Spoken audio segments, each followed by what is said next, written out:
توجه سیاحان به جایهای تاریخی بسیار است. سیاحان پیش از آمدنشون کم و بتون با تاریخ مذهب، با تاریخ این خلق شناسایی دارند و کتاب مخصوصی برای سیاحان از جانب جناب رابرت میدلتون این شاگرد است و در اون کتاب تاریخ‌های مختصری هر یک جایهای تاریخی بدخشان نوشته شدند و آنها لکه می‌دانند که در لنگر کدام جایهای تاریخی هستند. آمدن جایهای تاریخی را می‌پرسند. البته سیاحان به اجازت، به راهنمایی، به راه به این گونه جایهای تاریخی وارد نمی‌شوند.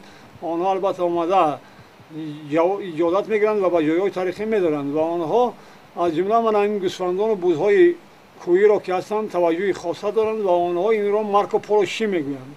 مارکو پولو شی یعنی گوسفندان مارکو پولو آنها میگویند این را، چون که در زمانش من همون مارکو پولوی بیزانتیگی از همین بدخشان گذر کرده درباره مردم این رسم و این گفته است و از جمله درباره همین بزها و گوسفندان کوهی در کتاب در سیاحتنامه خود معلومات مفصل داده است و خارجیان برای همین اینها را میگن مارکو پولو شی.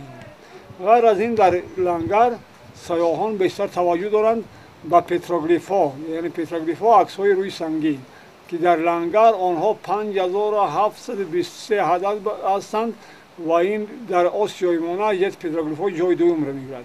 خب پتروگلیف‌ها با زمان افتالیت‌ها از عصر برنجی سر کرده به زمان افتالیت‌ها، به زمان قشانیان و در عصرهای میانه و عصرهای بدینه و تا به همین روز این انا در مردم دوام دارد و این پتروگلیف‌ها نشانه برای آیندگان هستند. پتروگلیف‌ها مضمون‌های گوناگون دارند. در آنها عکس آدمان، عکس دست آدمان، عکس بزها و آقای کوهی کشیده شدند و پتروگلیف‌های مخصوصاً تاریخی هستند. مثلا پتروگلیف هست که وای نشان رمز آریایی داشتن مردم را میفهماند.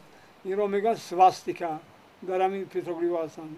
خب پتروگلیف اونجاست که وای نشانه معبد بودایی ها دارد. بودیست که ستوپا پتروگلیف که از زمانهای قدیم موندگی و تماما قریب به 6 نوعیانند. اگر با دقت نظر کنید آن را دیدن ممکن است.